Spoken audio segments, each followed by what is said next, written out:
नमस्कार दोस्तों, स्वागत है आपका हमारे YouTube चैनल जीके ट्रैकर पे। देखिए फ्रेंड्स, आज की वीडियो के अंदर हम बात करेंगे जो हमारी सीरीज़ थी उत्तराखंड समग्र ज्ञान कोश, जिसमें हम उस किताब से जितने भी इंपॉर्टेंट क्वेश्चन बन सकते हैं उनको वन लाइनर के फॉर्म में यहाँ पे पढ़ते हैं। अभी तक हम इस सीरीज़ के अंदर 19 पार्ट में 19 भाग के अंदर हम 700 क्वेश्चन को कवर कर चुके हैं। अगर आपने अभी तक उन सीरीज़ को नहीं देखा है, उन वीडियोज़ को नहीं देखा है, तो प्लेलिस्ट में जाके आप उन सभी वीडियोज़ को देख सकते हैं। आज हम इसका 20वां पार्ट देखेंगे और 700 से आगे क्वेश्चन को यहाँ पे चलाएंगे। चलिए फ्रेंड्स, वीडियो शुरू करते हैं।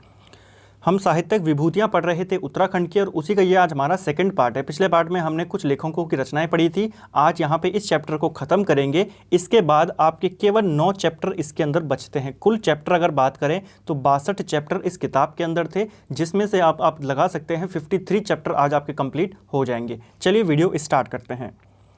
पहला प्रश्न है, लीलाधर जगूड़ी की प्रमुख रचनाएं। तो इनकी भी प्रमुख रचनाएं हैं जो एग्जाम में आती हैं, हमारे लिए इंपॉर्टेंट हैं। कौन कौन सी है उनको देख लेते हैं। महाकाव्य के बिना, ये किसकी रचना है? लीलाधर जगूड़ी की ये रचना है, महाकाव्य के बिना। इसके अलावा एक और चीज़ आपको इस रचना से ध्यान रखनी है कि यह इनकी जो लंबी लंबी कविताएं हैं उनका संग्रह किसके अंदर किया गया है? इसी के अंदर किया गया है। ठीक है। अनुभव के आकाश में चांद, यह किसकी रचना है? लीलाधर जगूड़ी की यह रचना है। इसके अलावा नाटक जारी है इस यात्रा में, दोनों रचनाएं किसकी हैं? लीलाधर जगूड़ी की। ठीक है। घबराए हुए शब्द, भय भी शक्ति देता है, यह भी इन्हीं की रचना है। रात अब भी मौजूद है और बची हुई पृथ्वी, ये सभी रचनाएं इंपॉर्टेंट रचनाएं हैं। सारी आपको एक जगह पर मिल रही हैं, तो आपको इनको ध्यान रखना है कौन सी किसकी रचना है। अगर हम लीलाधर जगूड़ी की बात करें तो इनका जन्म टिहरी गढ़वाल में होता है 1944 के अंदर। ठीक है। और इनको साहित्य अकादमी पुरस्कार से सम्मानित किया जा चुका है 1997 में। ठीक है। हालांकि किताब में 1977 भी दिया गया है, लेकिन वो गलत है, आपको 97 याद रखना है। ठीक है। कब मिला इन्हें? 1997 में।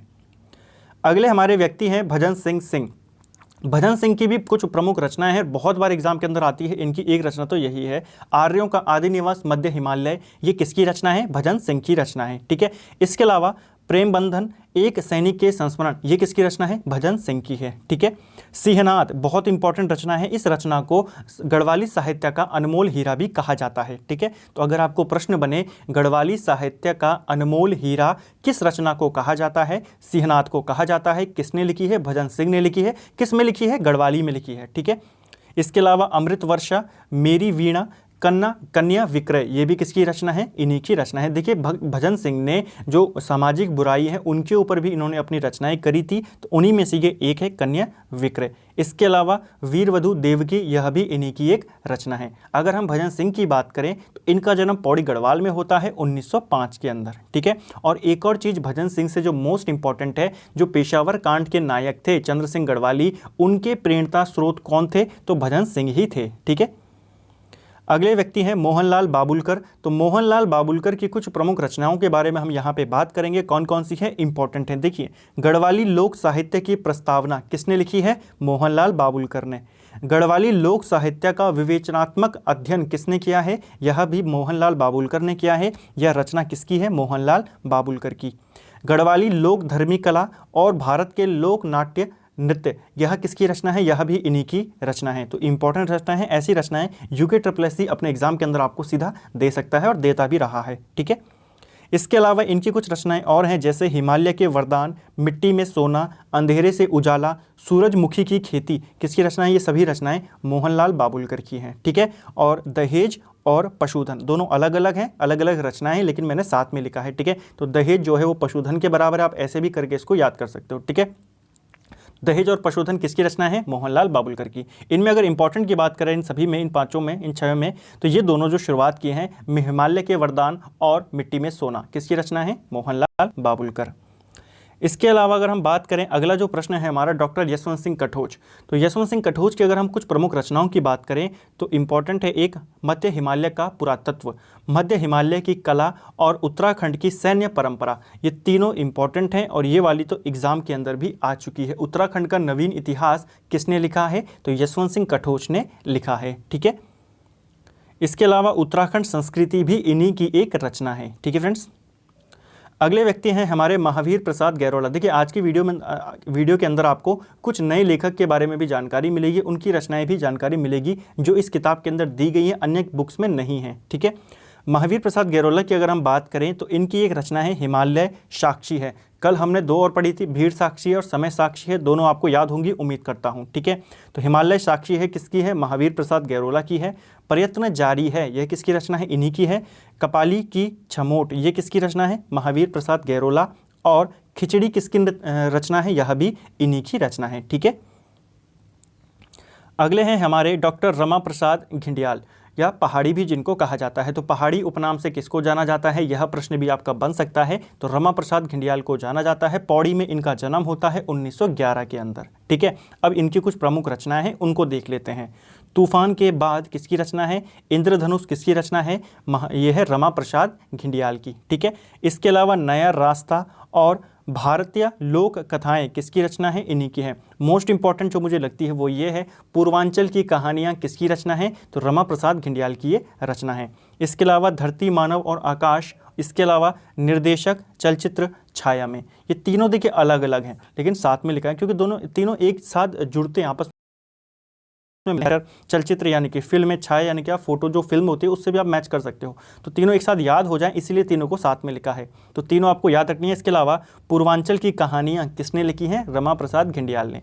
इसके अलावा इनकी और रचनाएं भी हैं, जैसे कैदी और बुलबुल किसकी रचना है? इन्हीं की रचना है। बरगद की जड़ें भी इन्हीं की रचना है। अगले हमारे महत्वपूर्ण व्यक्ति हैं डॉक्टर शिव प्रसाद नैथानी। तो इनकी अगर हम कुछ प्रमुख रचनाओं की बात करें तो इनका देखिए उत्तराखंड का ऐतिहासिक और सांस्कृतिक भूगोल किसने लिखा है? ये लिखा है शिव प्रसाद नैथानी ने। ठीक है, इसके अलावा उत्तराखंड का सांस्कृतिक इतिहास, देखिए सारी रचनाएं इंपॉर्टेंट है, हर एग्जाम के अंदर आपको रचनाएं देखने को मिलती हैं। ठीक है, तो आपको ये सारी चीज़ें एक जगह पर लिख लेनी है और इनको एक दो बार रिवाइज करोगे आपको याद हो जाएगा ये। ठीक है, उत्तराखंड संस्कृति, साहित्य और पर्यटन, ये किसने लिखा है? डॉक्टर शिव प्रसाद नैथानी ने। मोस्ट इंपॉर्टेंट इनमें से उत्तराखंड गाथाओं का रहस्य किसकी रचना है? यह भी नैथानी जी की रचना है। गढ़वाल का जनजीवन इन्हीं की रचना है। गढ़वाल, उत्तराखंड श्री क्षेत्र श्रीनगर, यह भी इन्हीं की रचना है। इसके अलावा उत्तराखंड तीर्थ मंदिर, गढ़वाल के प्रमुख तीर्थ और गढ़वाल के संस्कृत अभिलेख, ये सभी रचनाएं किसकी हैं? तो यह डॉक्टर शिव प्रसाद नैथानी की रचनाएं हैं। तो ये सभी रचनाएं आपको याद करनी है। आपको अपने अकॉर्डिंग इनको जैसे याद कर सकते हो, ट्रिक लगा के याद करो, चाहे इनको आप रिवीजन करते हुए याद करो, आपको याद हो जाएंगी। और जब आप एक साथ इतनी सारी रचनाओं को पढ़ते हो तो आपको कम से कम 30% या 40%, 50% याद हो जाता है। जैसे जैसे आप रिवीजन करते रहते हो याद होता रहता है। तब आपका जब एग्जाम के अंदर क्वेश्चन आता है तो आप एलिमिनेट करके भी इनको सॉल्व कर सकते हो। ठीक है, क्योंकि आपको आधे से ज़्यादा याद होंगी और जो याद नहीं होंगी उनको आप एलिमिनेट कर सकते हो। अगला है हमारे लिए नंदकिशोर ढौंडियाल, जिनका उपनाम, जिनको अरुण भी कहा जाता है। नंदकिशोर ढौंडियाल अरुण, इनकी प्रमुख रचनाएं हैं वीरबाला, तीलू रौतेली। तो इंपॉर्टेंट रचनाएं आपको पता है, तीलू रौतेली से जुड़े हुए प्रश्न कितने सारे पूछे जाते हैं। तो वीरबाला, तीलू रौतेली किसकी रचना है? यह नंदकिशोर ढौंडियाल की है। ठीक है, गढ़ दर्शन, उत्तराखंड उत्कर्ष किसकी रचना है? इन्हीं की रचना है। इसके अलावा महालक्ष्मी शतक और सरस्वती शतक, यह दोनों रचनाएं इन्हीं की हैं। तमसा के तट पर इन्हीं की रचना है। जननी और जन्मभूमि, यह भी इन्हीं की रचना है। ठीक है, मुकुंद मकरंद, यह भी किसकी रचना है? यह भी हमारे इन्हीं की रचना है। ठीक है, तो ये दोनों आपको याद रखनी है, ये सारी रचनाएं। ठीक है, अगले हैं हमारे लिए पार्थ सारथी डबराल की प्रमुख रचनाएं। पार्थ सारथी डबराल की अगर हम बात करें तो इनकी भी इंपॉर्टेंट रचना है जो हमारे एग्जाम में पूछी जा सकती हैं। रेत की छाया, प्राचीन संस्कृत अभिलेख और इम्पॉर्टेंट देवप्रयाग स्मारिका। देखिए जहाँ पे उत्तराखंड से रिलेटेड कुछ टर्म्स जुड़ जाएं रचनाओं में तो वो आपके लिए इंपॉर्टेंट हो जाती हैं एग्जाम की दृष्टि से। ठीक है, तो यह किसकी है? देवप्रयाग स्मारिका, यह भी पार्थ सारथी डबराल की है। वैदिकी, यह भी इन्हीं की रचना है। और रामविलास, यह भी इन्हीं की रचना है। ठीक है, तो ये रचनाएँ आपको याद करनी होंगी। अगले व्यक्ति हैं आदित्य राम दुधपुड़ी, इनकी भी कुछ प्रमुख रचनाएं हैं और गढ़वाल से ही रिलेटेड है, उत्तराखंड से रिलेटेड है तो आ सकती हैं। ठीक है, गढ़वाली महाभारत, गढ़वाली रामायण किसने लिखी है? तो यह आदित्य राम दुधपुड़ी ने लिखी है। ठीक है, गढ़वाल व्याकरण, यह भी इन्होंने लिखी है। गढ़ मनुस्मृति, गढ़ कुमार संभव, यह भी इन्हीं की रचनाएं हैं। ठीक है, इसके अलावा आत्मकथा व्यथा और गढ़ कथा कुसुम, यह सभी रचनाएं किसकी हैं? यह सभी रचनाएं इन्हीं की हैं। ठीक है, अगले व्यक्ति हैं हमारे मुकुंदराम बर्थवाल, जिन्हें देवज्ञ के नाम से भी जाना जाता है। उत्तराखंड का वाराह मिहिर इनको कहा जाता है, ठीक है, उत्तराखंड का वाराह मिहिर। इन्होंने क्या किया था, ज्योतिष में इन्होंने 1 लाख से अधिक श्लोकों की रचना करी थी और इन्हीं को उत्तराखंड का वाराह मिहिर कहा था। किसने? भारतीय ज्योतिष अनुसंधान संस्थान ने, ठीक है, मुकुंदराम बर्थवाल को। जन्म 1887 पौड़ी गढ़वाल में इनका जन्म होता है। इनकी कुछ प्रमुख रचनाएं हैं जैसे पंचांग मंजूषा, जातक चंद्रिका, बाल बोध दीपिका और दशा मंजरी। ये सभी रचनाएं किसकी हैं? मुकुंदराम बर्थवाल जी की हैं, ठीक है। अगले व्यक्ति हैं डॉक्टर जग्गू नौटियाल। उनकी रचनाएं भी पेपर में पूछी जा सकती हैं। कुछ रचनाएं हैं जो इंपॉर्टेंट हैं, जैसे मुनाल का पड़ोस, ठीक है, यह भी इंपॉर्टेंट रचना है। ज़्यादा इंपॉर्टेंट नहीं है लेकिन आपको याद रखने के लिए आप याद रख सकते हो, क्योंकि इस किताब के अंदर दी है और इस किताब के अंदर से आपके प्रश्न बनते हैं, ये हम सभी जानते हैं। कामधेनु की जर्जर काया किसकी रचना है? यह भी जग्गू नौटियाल की है, ठीक है। वर्तमान शिक्षक कैसा हो, इन्हीं की रचना है। गीतू का गाड़ और समलौन किसकी रचना है? इन्हीं की रचना है, ठीक है। अगले व्यक्ति हैं सुरेंद्र दत्त सेमल्टी। इनकी कुछ प्रमुख रचनाएं हैं जैसे सभ्यता और संस्कृति, ये मुझे इंपॉर्टेंट लगी इनमें से। तो सभ्यता और संस्कृति किसकी रचना है? यह सुरेंद्र दत्त सेमल्टी की रचना है, ठीक है। इसके अलावा आयुर्वेदिक चिकित्सा संग्रह और गढ़वाल पछाड़क, यह किसकी रचना है? यह भी सुरेंद्र दत्त की है। अगले हमारे लिए मोस्ट इंपॉर्टेंट है, पिछली बार इनकी माता से जुड़ा हुआ एक प्रश्न आ गया था, ठीक है, मृणाल पांडे। मृणाल पांडे की बात करें तो गौरव पंत शिवानी की ये पुत्री हैं, ठीक है। और पिछली बार एग्जाम के अंदर पूछा गया था गौरव पंत शिवानी का जन्म कब हुआ था। तो गौरव पंत शिवानी का जन्म होता है 1923 में और उनकी पुत्री मृणाल पांड्या का जन्म होता है 1946 के अंदर, ठीक है। तो दोनों आपको जन्म डेट याद रखनी है, जन्म वर्ष। इनकी कुछ रचनाओं की बात करें तो एक नीच ट्रेजिडी इन्हीं की रचना है। पटरंगपुर पुराण इन्हीं की रचना है। शब्दभेदी और चोर निकल भागा, ये सभी रचनाएं किसकी हैं? मृणाल पांडे की रचनाएं हैं, ठीक है। इसके अलावा मौजूदा हालात को देखते हुए, परिधि पर स्त्री और इंडियन थिएटर टुडे, ये इनकी अंग्रेजी रचना है, ठीक है। बाकी चोर निकल भागा, मौजूदा हालात को देखते हुए, तो दोनों को आप मिलाकर याद कर सकते हो, सेंटेंस बनाकर आप इनकी रचनाओं को याद कर सकते हो, ठीक है। परिधि पर स्त्री और इंडियन थिएटर टुडे। अब बात करेंगे यहाँ से कुछ अन्य महत्वपूर्ण किताबों के बारे में जो यहाँ पर दी गई है, और इनको कवर करते ही हमारा ये जो पूरा चैप्टर है ये कवर हो जाएगा, ठीक है। तो चलिए इनको यहाँ पर देखते हैं।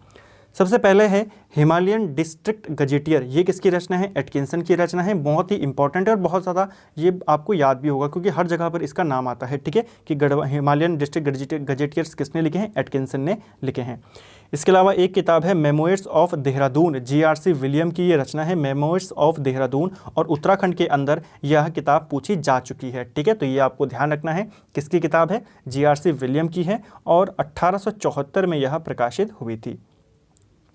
अगली किताब है गढ़वाल गजेटियर्स, ये लिखी है HG वाल्टर ने, ठीक है। तो गढ़वाल गजेटियर्स ये किसने लिखी है? HG वाल्टर ने लिखी है। और इसके अलावा अल्मोड़ा गजेटियर्स पूछेगा, ये भी वाल्टर ने लिखी है। ब्रिटिश गढ़वाल गजेटियर्स पूछेगा तो यह भी रचनाएं वाल्टर ने लिखी है। तो गजेटियर्स आपको याद होने चाहिए, अगर गढ़वाल गजेटियर पूछा तो वाल्टर ने लिखी है, ठीक है। इसके अलावा ब्रिटिश गढ़वाल गजेटियर और अल्मोड़ा गजेटियर्स ये सभी किसकी हैं? वाल्टन की रचनाएं हैं। एक और है अगली हमारे लिए इंपॉर्टेंट रचना है होली हिमालय, तो यह भी पूछी जा चुकी है, इंपॉर्टेंट है। शर्मन ओकले ने इस किताब को लिखा है, ठीक है। होली हिमालय ये किसकी रचना है? यह शर्मन ओकले की है, ठीक है। तो ये आपको ध्यान रखना है, 1905 में यह आई थी। अगले हैं हमारे लिए मध्य हिमालय। देखिए मध्य हिमालय का पुरातत्व, मध्य हिमालय की कला, ये सभी रचनाएं हमने ऊपर पढ़ी यशवंत सिंह कटोच की। तो एक इनकी रचना है मध्य हिमालय। तो ये सब की रचनाएं जो मध्य हिमालय से रिलेटेड हो, आप उनको यशवंत सिंह कटोच अगर ऑप्शन में है तो रिस्क ले सकते हो अगर आपको कोई भी आइडिया नहीं है, ठीक है। अगले हैं हमारे लिए कुमाऊं की चित्रकला। तो कुमाऊं की चित्रकला ये किताब है यशोधर मठपाल की, ठीक है। तो कुमाऊं की चित्रकला किसकी रचना है? यशोधर मठपाल की यह रचना है। उत्तराखंड में कूली बेगार प्रथा ये किसकी रचना है? तो बहुत इंपॉर्टेंट है, उत्तराखंड में कूली बेगार प्रथा ये रचना है डॉक्टर शेखर पाठक की और 1987 में यह आई थी। हालांकि किताबों के वर्ष शायद अभी तक आयोग ने पूछे नहीं हैं कि यह किताब कब प्रकाशित हुई थी, ठीक है। लेखक के बारे में पूछता है और ज़्यादा से ज़्यादा जैसे पिछली बार उसने पूछा था कि जो गढ़वाल एंशिएंट एंड मॉडर्न है डॉक्टर पातीराम की, वो किस भाषा में लिखी गई है वो पूछा था। वर्ष इतने पूछे नहीं जाते हैं। ब्रिटिश कुमाऊं गढ़वाल ये किसकी रचना है? देखिए ऊपर हमने पढ़ा ब्रिटिश कुमाऊं गजेटियर्स, ठीक है। तो वो किसकी थी? ब्रिटिश गढ़वाल गजेटियर हमने पढ़ा तो वो वाल्टन का था। यहाँ पर है ब्रिटिश कुमाऊं गढ़वाल, ये रचना है RS टोलिया की, ठीक है। RS टोलिया की। इनके अलावा नैन सिंह रावत और जौहर का इतिहास, ये दोनों रचनाएं किसकी हैं? यह भी आर.एस. टोलिया की हैं। ठीक है, एक ही रचना है ये, नैन सिंह रावत और जौहर का इतिहास किसकी रचना है? आर.एस. टोलिया की। इसके अलावा उत्तराखंड 50 ईयर्स ऑफ डेवलपमेंट किसकी रचना है? आर.एस. टोलिया की है। Founder of modern administration in Uttarakhand, ये किसकी रचना है? यह भी आर.एस. टोलिया की रचना है। इसके अलावा एक रचना इनकी इंपॉर्टेंट है जो कि एग्जाम में पूछी जा सकती है, यह है पटवारी, घराट और चाय, किसकी रचना है? आर.एस. टोलिया की रचना है। ठीक है, अगले हैं उत्तराखंड के प्रमुख स्वतंत्रता सेनानी, ये किसकी रचना है? तो ऐसी रचनाएं एग्जाम के अंदर बहुत ज़्यादा चांसेस होते हैं इनके पूछे जाने के। तो उत्तराखंड के प्रमुख स्वतंत्रता सेनानी, ये लिखी है धर्मपाल सिंह मनराल ने। ठीक है, किसने लिखी है? धर्मपाल सिंह मनराल ने। अगले हैं गढ़वाल की दिवंगत विभूतियाँ, ये लिखी है डॉक्टर भक्त दर्शन ने। ठीक है, अगर पूछेगा, देखिए गढ़वाल की दिवंगत विभूतियाँ पूछ चुका है एग्जाम के अंदर, ये कई बार आ चुका है यह प्रश्न, तो भक्त दर्शन ने। लेकिन अगर पूछता उत्तराखंड की दिवंगत विभूतियाँ, तो वो होती शक्ति प्रसाद सकलानी की। ठीक है, दोनों नाम आप याद रखें, इन्हीं के साथ आप यहाँ पे जोड़ सकते हैं, नीचे लिख सकते हैं अपने नोट्स के अंदर। अगर पूछेगा गढ़वाल की दिवंगत विभूतियाँ तो भक्त दर्शन, अगर पूछेगा उत्तराखंड की विभूतियाँ तो शक्ति प्रसाद सकलानी। ठीक है, और शक्ति प्रसाद सकलानी की ही एक रचना है उत्तराखंड में पत्रकारिता का इतिहास, किसकी रचना है? उन्हीं की रचना है। ठीक है, गढ़वाल एंशिएंट एंड मॉडर्न बहुत बार पूछी जा चुकी है, इसी के बारे में पूछा गया था किस भाषा में है, तो यह इंग्लिश में लिखी गई है। पातीराम ने इसको लिखी थी, राय बहादुर पातीराम या पातीराम परमार भी इनको बोला जाता है। 1917 के अंदर इन्होंने इस किताब को लिखा था। ठीक है, गढ़वाल एंशिएंट एंड मॉडर्न। अगली है गढ़वाल का इतिहास, इंपॉर्टेंट किताब है। देखिए गढ़वाल का इतिहास ये लिखा है हरिकृष्ण रतोड़ी ने। ठीक है, इंपॉर्टेंट है। और कुमाऊं का इतिहास यह भी पूछा जा चुका है, ये लिखा है बद्रीदत्त पांडे ने। ठीक है, तो दोनों रचनाएं याद रखनी है, गढ़वाल का इतिहास, कुमाऊं का इतिहास किसने लिखी है? गढ़वाल का लिखा है हरिकृष्ण रतोड़ी और कुमाऊं का लिखा है बद्रीदत्त पांडे ने। ठीक है, चलें हिमालयन ट्रेवल्स। अब देखिए हिमालय से जुड़ी हुई कुछ किताबें हैं जो कंफ्यूज क्रिएट करती हैं। जैसे हिमालयन ट्रेवल्स किसकी है? जोध सिंह नेगी की है। और हिमालयन ट्रेवल्स को अगर हम हिंदी में बोले तो हिमालय की यात्रा, ये लिखी है काका साहेब कालेलकर ने। ठीक है, तो दोनों रचनाएं याद रखनी है। अगर ट्रेवल्स पूछेगा जोध सिंह नेगी और यात्रा पूछेगा तो काका साहेब कालेलकर।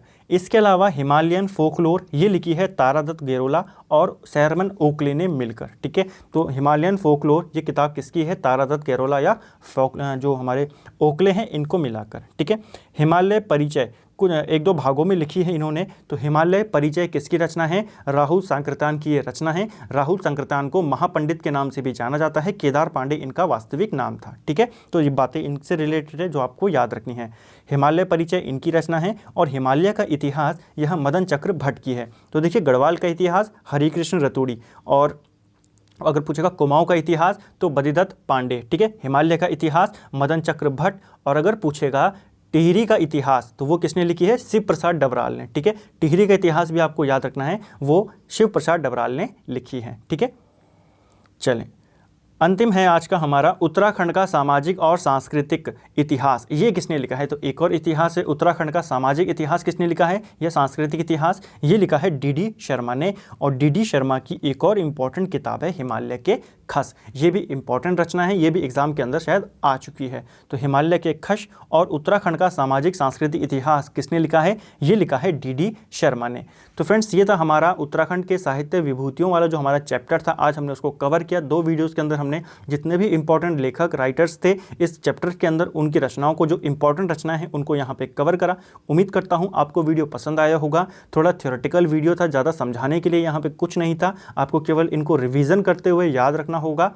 और उम्मीद करता हूँ आपको वीडियो पसंद आया भी होगा। तो अगर आपको वीडियो अच्छा लगता है तो वीडियो को लाइक करें, शेयर करें, चैनल पर नए हैं तो सब्सक्राइब करें। और देखिए अगर मैं वीडियो के शुरू में नहीं बोलता हूँ कि आप चैनल पर नए हैं तो सब्सक्राइब करो, लाइक करो, शेयर करो, तो फिर भी आपको करना होता है। ठीक है, मैं वीडियो के एंड में बोलता हूँ ताकि आपको जो शुरुआती टाइम है वो वेस्ट ना हो। आप देख सकते हैं किसी भी वीडियो में मैंने शुरू में नहीं बोला कभी भी कि आप चैनल पे नए हो तो सब्सक्राइब करो, लाइक करो। मुझे पता है अगर आप एंड तक आओगे तो आप लाइक करके ही जाओगे, शेयर करके ही जाओगे, तो शेयर करें।